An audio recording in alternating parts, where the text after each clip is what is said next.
দেখেন আলেম মৌলানারা কিভাবে মিথ্যে বলে এদের ধর্মকে টিকিয়ে রেখেছে। এরা সবসময় নিজে ভালো সাজার জন্য মিথ্যা প্রচার করে। এই মিথ্যে বলে এরা ভালো সেজে আছে।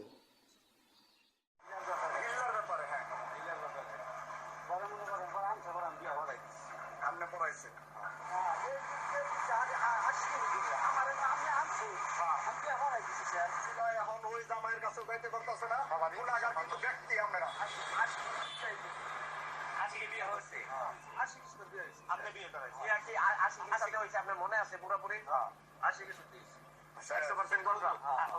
তুমি তালামায় থাকো বাড়িতে, তুমি তুমি তুমি মসজিদের বারান্দা তালামত না। আপনি তালামায় তালামার চাবি তার কাছে, আমার মসজিদের চাবি তার কাছে। ঠিক আছে, তার সাথে আপনার একটা সম্পর্ক আছে, ব্যক্তিগত সম্পর্ক। আপনি বাসায় কাটাইতেন, আপনি বাড়িতে দিতেন, এটা ঠিক আছে। এটা আমার কামিয়ে দিয়েছি আমি যদি ভাই।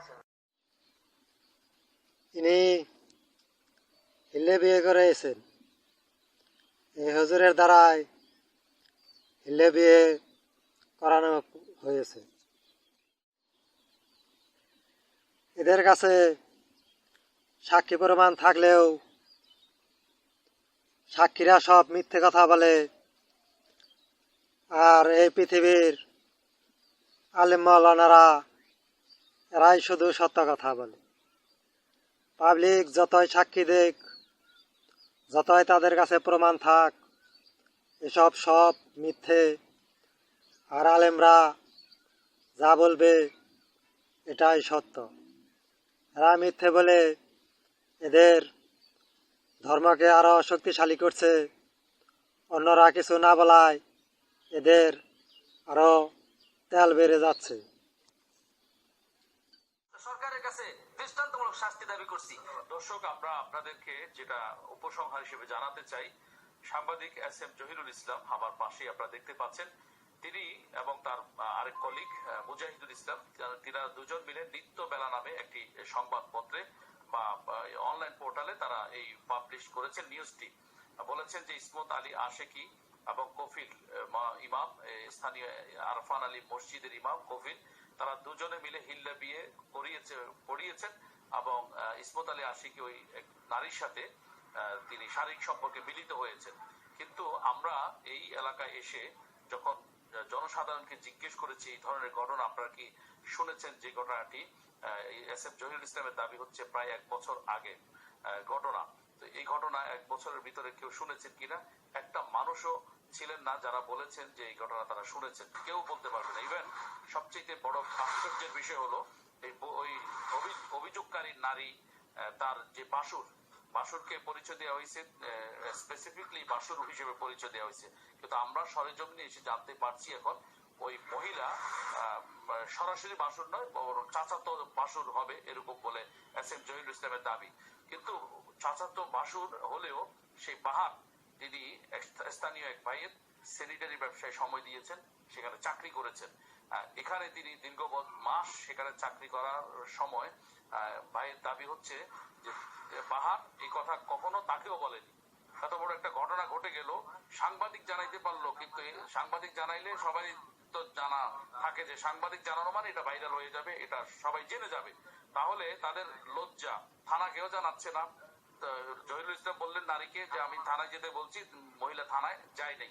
তাহলে যে মহিলা থানাকেও জানাইলেন না এবং তার বাসুর থাকা সত্ত্বেও বাসুরের যে স্যানিটারি মালিক তাকেও জানালেন না, এলাকার কাউকে জানালেন না, সরাসরি মিডিয়াতে জানালেন। যিনি লজ্জাকে এত লজ্জা পান, যিনি ঘটনাটা জানাইতে লজ্জা পাচ্ছেন থানাকে অথবা তার বাসুরের মাধ্যমে এলাকাবাসীকে জানাইতে লজ্জা পাচ্ছেন, তিনি মিডিয়ার সামনে এসে জানাবেন, এই বিষয়ে আমাদের একটা প্রশ্ন জেগেছে, একটা রহস্যজনক কথা মনে হয়েছে আমাদের কাছে এই জায়গাটাতে।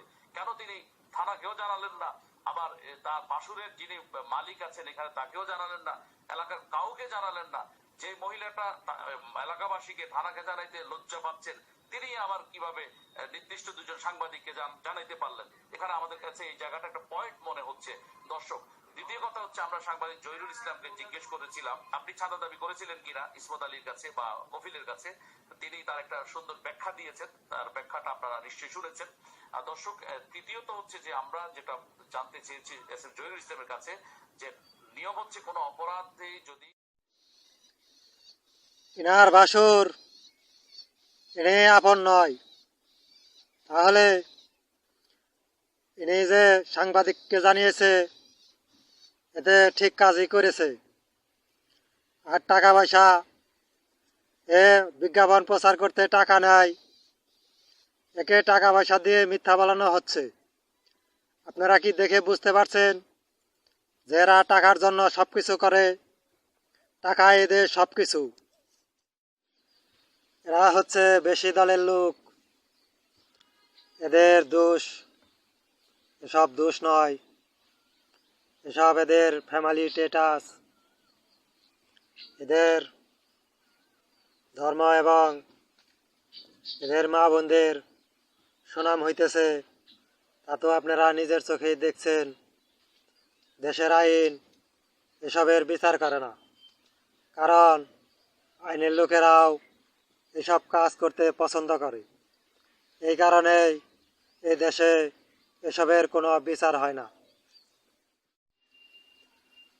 তো এখন নিজেই দেখেন, এরা সব আলেম মাওলানারা নবী মোহাম্মদ সেজে আছে, এদের কোনো বিচার হইতেছে না। এরা মেয়ের সাথে, ছেলের বউয়ের সাথে, মায়ের সাথে রেপ করছে। এসব এদের এই বেশি দলের ফ্যামিলি স্ট্যাটাস হয়ে দাঁড়িয়েছে। এদের কাছে কি আর বিচার পাওয়া যাবে?